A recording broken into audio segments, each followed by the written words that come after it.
Zee 24 तास एक पाऊल पुढे। अभिव्यक्ती स्वातंत्र्याचा बँड वाजायला सध्या देशात सुरुवात झाली आहे का आणि हे प्रमाण दिवसेंदिवस वाढत चाललंय का याविषयी आपण चर्चा करतो आहोत। सय्यद भाई आम्हाला सांगा की ह्या दोन घटनांविषयी मागच्या सेगमेंटमध्ये आपण चर्चा केली। पहिली होती रॉक बँडमध्ये काम करणाऱ्या मुलींविरुद्ध काढण्यात आलेला फतवा आणि त्यामुळे त्यांनी घेतलेली माघार, आणि दुसरी घटना होती की दिल्लीमध्ये जे चित्र प्रदर्शन भरलेलं आहे त्याला विश्व हिंदू परिषदेने केलेला विरोध, त्याच्यातनं अश्लीलता दिसते, ही अश्लील चित्र आहेत असा विश्व हिंदू परिषदेचा दावा। ह्या दोन्ही घटना एकाच तराजूत मोजायला हव्यात असं तुम्हाला वाटतं का? या दोन्ही घटना धार्मिक शक्तींचा कलाकारांवर वाढत असलेला दबाव दाखवणाऱ्या आहेत असं तुम्हाला वाटतं का?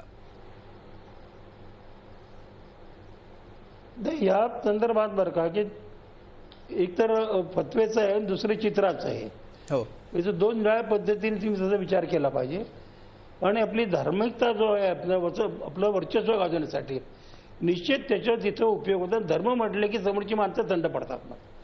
मला मुस्लिम महिलांच्या बाबतीत, मुस्लिम कायद्याच्या बाबतीत तुम्ही जुना इतिहास काढा, देश स्वतंत्र झाल्यापासूनचं सातत्याने नवीन नवीन नवीन मुद्दे काढून महिलांना दाबणं, चिन्हबंदी करणं, बुरख्याचं सक्ती करवणं आणि अनेक पद्धतीने नवीन नवीन, जसं ते बदलाला सासऱ्याला नवरा मान, नवऱ्याला मुलगा मान, त्या UP मधले केसच्या बाबतीत या इथं होतं असं आहे की त्यात सरकार काही बोलू शकत नाही, लक्षही कोण घालत नाही आणि धर्मांधता वाढवणं, त्यातून वर्चस्व वाढवणं हा त्याचा मागचा प्रकार आहे खरं तर। बिलकुल। मात्र ह्याच्याविषयी तुमचं काय मत आहे? ज्या प्रकारे या चित्रांवर विश्व हिंदू परिषदेने हे प्रदर्शन बंद पाडावं अशी मागणी केलेली आहे, त्याविषयी तुमचं मत काय? हे योग्य आहे का? कलाकारांची चित्र जी आहेत त्याचा न्याय निवाडा करण्याचं ती अश्लील आहेत की नाही हे ठरवण्याचं स्वातंत्र्य विश्व हिंदू परिषदेसारख्या संघटनेला असावं असं तुम्हाला वाटतं का? नाही, कुठल्या संघटनेला असू नये, ते समजा अतिरेक होत असेल काय असेल तर कायदेशीर तुम्ही करा ना तिथं, परंतु कोणाचा काही कार्यक्रम होऊच द्यायचा नाही असं। तर आता या ज्या मुलींचं आता काश्मीरमध्ये जे बँडचं ज्यांनी केलंय त्या ज्या पद्धतीने मुलींना दाबण्याचा प्रयत्न केला गेलेला आहे, त्यांना फोन मोबाईल अनेक ठिकाणी त्यांना हैराण करायचा प्रयत्न आहे तो काय, आणि विश्व हिंदू परिषद चित्रांचं तुम्ही म्हणताय ते निश्चित या पद्धतीने होऊ नये आणि या गोष्टी आधीच थांबले पाहिजे। समजा ते व्यवहारी जर नसतील तर आणि त्यातून बदनामी होणार असेल तर कोणीही कायदा हातात घेऊ नये करतो। बिलकुल, कुठल्या धर्माच्या नावाने धर्म इतकी सेन्सिटिव्ह भाग येतो। डॉक्टर जोशी त्या पद्धतीने ते पुढे नेण्याचा प्रयत्न करतात। अगदी डॉक्टर जोशी याविषयी तुम्ही काय सांगाल की या देशात एखादा अगदी सय्यद भाई तुमचा मुद्दा लक्षात आला। डॉक्टर उमेश जोशी आम्हाला सांगा की ब्रेकवर जाण्यापूर्वी प्रकाश जोशींनी जो मुद्दा उपस्थित केलेला होता की कलाकार हा धार्मिक शक्ती काय म्हणतील, याच्यावर राजकीय पक्ष काय म्हणतील, सामाजिक संघटना काय म्हणतील, या कुठल्याही गोष्टींचा विचार न करता चित्र काढत असतो, शिल्प रेखाटत असतो किंवा कविता करत असतो किंवा कुठल्याही कलेची निर्मिती होत असते। अशा परिस्थितीमध्ये आणि दुसरी गोष्ट, कलाकार हा या समाजाचाच भाग आहे। या दोन्ही गोष्टी जर आपण मान्य केल्या तर मग त्या कलेचं ॲप्रिसिएशन आपण कसं करतो याच्यावर त्याचा अर्थ काय काढायचा हे ठरतं असं तुम्हाला वाटत नाही का? मी असं म्हणेन की नंबर एक, हा धर्माचा कुठलाही विषय विश्व हिंदू परिषदेने आणलेला नाहीये। बिलकुल तसा मुद्दाही नाहीये। प्रकाशजी जे म्हणले त्याच्यात अभिव्यक्ती स्वातंत्र्य आम्हाला पूर्ण आदर आहे, आमचं काही म्हणणं नाहीये त्याच्यात। रादर आमचं म्हणणं म्हणजे सामान्य नागरिकाचं म्हणणं नाहीये। भीमसेन जोशींचा एक रिसेंटली उल्लेख सांगतो जो जरूर नमूद करावासा वाटतो की सगळेच सूर चांगले आहेत, त्या रागामध्ये गुंफल्यानंतर त्याचा आनंद मिळत असतो, ती कला आहे आणि ती सुंदर असते, पण त्या रागामध्ये जर चुकीचा सूर लागला तर सगळा राग बेसूर होतो। तसं ह्या चित्रांचं आहे, आता ते बेसूर झालेलं आहे आणि त्याच्यातलं जे तारतम्य आहे ते कलाकारांनी सुद्धा विसरू नये, त्याच्यात ते तारतम्य ठेवावं एवढीच आमची इच्छा आहे। आम्हाला कुठल्याच कलेच्या संदर्भात बोलायचं नाही, त्याच्यावर दबावही आणायचं कारण नाही। मला सांगा, पण आता जे दिल्लीमध्येच घडतं आहे त्या दिल्लीमध्येच अशा पद्धतीचं जर प्रदर्शन करत असेल तर कुठेतरी कलाकारांनी सुद्धा त्यांची जबाबदारी समजून घेतली पाहिजे ना। विश्व हिंदूंनी तरी कशासाठी म्हणावं याच्यात काही गोष्टी?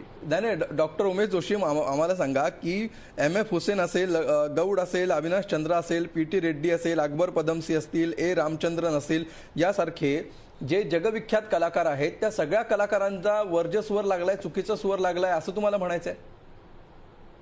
आमचं असं म्हणणं नाही सगळ्यांचा चुकीचा स्वर लागलाय. त्याच्यातले चुकीचे जे स्वर लागलेले जे चित्र आहेत ती बाजूला काढा ना, बाकीची चांगली आहेत ना चित्र. नाही म्हणजे काय चुकीचा स्वर लागलाय म्हणजे काय बरोबर नाही ना.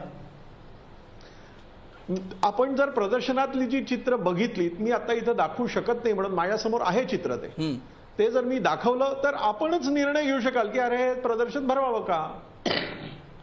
हे आम्ही सांगण्याचं कारणच नाहीये काही.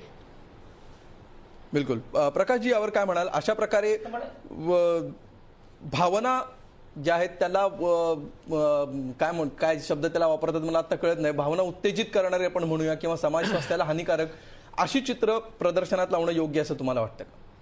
किंवा अशी चित्र या कलाकारांनी काढलेली असू शकतात का? नाही, काढलेले निश्चित असतील. प्रत्येक चित्रकलेच्या शाळेमध्ये हा एक विषय असतो आणि त्याच्यासाठी मॉडेल्स बोलवले जातात आणि त्यावर अभ्यास केला जातो. त्याच्यात नवीन काही नाही. आणि दुसरं असं की ह्या ज्या चित्रकारांनी काढलेली ही पेंटिंग्ज आहेत, चित्र आहेत, ही गेल्या 15 दिवसात किंवा महिन्यात काढलेली आहेत. त्यांनी अनेक वर्षापूर्वी काढलेली आहेत. त्यानंतर अनेक वर्ष त्याची प्रदर्शनं, निर्णया प्रदर्शनात भारतातच अनेक ठिकाणी आणि परदेशीसुद्धा ही चित्र आणि अशाच पद्धतीची इतर चित्रसुद्धा ठेवण्यात आलेली आहेत. हो, लोकांनी त्याचा आस्वाद घेतलेला आहे. आज कसं आहे की आज एक दिल्लीतली किंवा एक आपल्या देशात ज्या काही विशेषतः हा बलात्काराच्या ज्या केसेस घडलेल्या आहेत आणि त्या अतिशय निंदकारक आहेत. त्यामुळे आपला पूर्ण समाजच आज अशा अवस्थेत आहे की अशा प्रकारे जर आपण ती चर्चा केली तर कदाचित लोकांना वाटेल की हे काय म्हणून. परंतु अशा तात्कालीन त्या चित्रांचा विचार व्हावा असं मला वाटत नाही. नाही पण मला त्यांचा जो दावा आहे की आता दिल्ली बलात्काराचा तुम्ही उल्लेख केला, मगाशी त्यांनी सुद्धा उल्लेख केला, अशा प्रकारची चित्र बघितल्यामुळे समाजकंटकांना प्रेरणा मिळू शकते किंवा त्याच्यातून त्यांना प्रोत्साहन मिळू शकतं आणि वाईट प्रकार वाढू शकतात असं तुम्हाला वाटतं का? अजिबात नाही. उलट मी मग परत एकदा त्या खजुराहोचं उदाहरण देईल की तिथली संकल्पना अशी आहे की तुम्ही जेव्हा देवाला भेटतात, देवाचं दर्शन करायला जाता, तेव्हा तुमच्या मनातले जे विकार असतात ते विकार सगळे निघून जावेत. हो, म्हणून त्या मंदिरात, मग ते मंदिरावरची आहेत, मंदिराच्या आजूबाजूची चित्र आहेत सगळी ती, म्हणजे शिल्प आहेत की तुम्ही पूर्ण निर्विकार होऊन चांगल्या पद्धतीनं वाम मार्गाला लागेल असं काही मला वाटत नाही. अगदी. मग तुम्हाला काय वाटतंय असं डॉक्टर जोशी, नेमका काय याचे दुष्परिणाम काय होतील? ही चित्र समजा दिल्लीतल्या तरुणाईने बघितली तर काय होईल, त्यांच्या मनात नेमकं काय येईल? नाही, नंबर एक आधी कला त्यातलं आता प्रकाशजीच म्हणतायत की जे विकार आहेत ते देवळात जाण्याच्या आधी दूर व्हावेत म्हणून ती चित्र ती कला समोर आहे असं नाही. मला वाटतं त्या काळात जे काय असेल ते आपल्याला माहित नाही. आज आपण जे समाजातला दृष्टिकोन बघतोय, तरुणांचा दृष्टिकोन बघतोय, स्त्रीची नग्नता ही कला असू शकते, हा एवढा एकच विषय घेऊन आपण चित्रकलेचं का प्रदर्शन करावं? का करू नये? दुसरा मुद्दा असं का करू नये? नाही, मी असं म्हणतो नाही, आत्ताच्या या मी म्हणतो तात्कालीन जी काय घटना होतीये त्याच्या पार्श्वभूमीवर तरी तारतम्य ठेवावं. जर पूर्वी आता तिथं प्रदर्शनं केली असतीलही जी आमच्यापर्यंत नागरिकांनी पोहोचवली नाही ती, आम्ही काय पोलिसिंग आमची ऍक्टिव्हिटी नाहीये, आमच्यापर्यंत जेव्हा तक्रारी येतात तेव्हा आम्ही ऍक्शन घेतोय. सामान्य नागरिकाचा विचार आहे. नाही, प्रकाश जोशी स्वतः चित्रकार आहेत, त्यांचं जर असं मत असेल की अशा प्रकारची चित्र बघितल्यामुळे तुमच्या मनातली जी पापभावना असते ती जर दूर होत असेल तर उलट तरुणांच्या मनामध्ये जी काही सध्या ज्या गोष्टीमुळे आपल्याला भीती वाटतेय की याच्यामुळे वाममार्गाला तरुणाई लागेल, ते जर दूर होणार असेल तर त्याचं उलट स्वागत करायला हवं.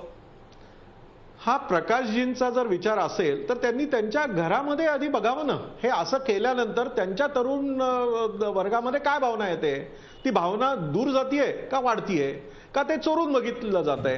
हा विषय मला वाटतं ओपन चर्चेचा नाहीये. हा जरूर आपण प्रायव्हेटली चर्चा करू शकतो. नाही, हा ओपन चर्चेचाच विषय आहे. हे मत आहे की अशी चित्र बघून नाही डॉक्टर जोशी, हा ओपन चर्चेचाच विषय आहे. प्रकाश जोशींनी त्यांच्या घरात काय चित्र लावावं हा ओपन चर्चेचा विषय नाहीये. प्रकाश जोशींनी त्यांच्या घरी काय लावावं हा ओपन चर्चेचा विषय नाहीये. आपण सध्याची चर्चा करतोय तो ओपन चर्चेचा विषय आहे. म्हणून मला तुम्हाला हा प्रश्न विचारायचा आहे की अशा प्रकारे काय तुमच्याकडे पुरावे आहेत की अशी चित्र बघितल्यानंतर मुलं उत्तेजित होतील, अशी चित्र बघितल्यामुळे पापभावना वाढीला लागेल, कुठल्या आधारावर तुम्ही हे बोलताय? मी एक दुसरं सजेस्ट करतो. मी सुरुवातीला जे म्हणलं की सेन्सॉर बोर्ड आहे, या सेन्सॉर बोर्डाकडे मी पुरावे काहीतरी दाखवण्यापेक्षा सेन्सॉर बोर्ड का आपण स्थापन केलंय त्याचं कारण काहीतरी असेल ना, त्याचे परिणाम काहीतरी होत असतील म्हणून सेन्सॉर बोर्ड आहे.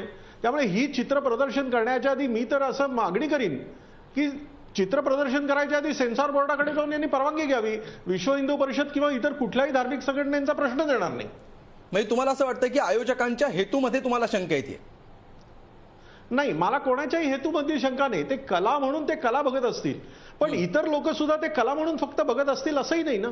त्याच्यामधून दुष्परिणामही होऊ शकतात, ही संभावना तरी आपण डोळ्यासमोर ठेवली पाहिजे एक सामान्य नागरिक म्हणून. ठीक आहे, आपण काळजी घ्यायला हवी असं तुमचं म्हणणं आहे, विषयाची परीक्षा घ्यायला नको असं तुमचं नक्की म्हणणं काळजी घ्यायला पाहिजे. बिलकुल, या विषयावरची चर्चा जरूर आपण काळजी सुरूच ठेवूया. जर अशा प्रकारची काळजी घ्यायची झाली तर ती नेमकी काय काळजी घ्यायची आणि ती काळजी घेण्याचे निकष काय असतील हे कोण ठरवणार? आणि असं जर ठरवण्याची पद्धत आपल्याकडे रूढ झाली तर त्याचे सगळ्या कलाकारांवर आणि कलेवर काय दुष्परिणाम होऊ शकतात? झी 24 तास एक पाऊल पुढे.